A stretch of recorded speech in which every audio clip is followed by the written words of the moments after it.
చిటికెలో పకోడీ తయారు చేసే విధానం. మొదటగా శనగపిండి తీసుకొని దాంట్లో కొద్దిగా కారం వేసి బాగా మిక్స్ చేసుకోవాలి. దాని తర్వాత రుచికి సరిపడా సాల్ట్ వేసి బాగా మిక్స్ చేసుకోవాలి.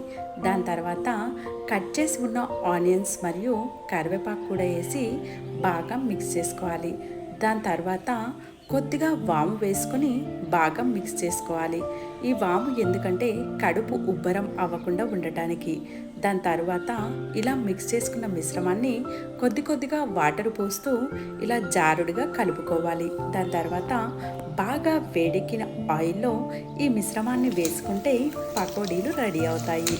ఇక పకోడీలు అయితే రెడీ అవుతున్నాయి. మన వాతావరణం కూడా బాగా చల్లగా ఉంది.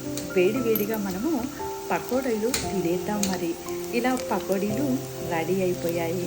ఇక చూడండి, పకోడీలు అయితే రెడీ అయిపోయాయి. చాలా కలర్ఫుల్గా ఉన్నాయి. ఇప్పుడు మనం టేస్ట్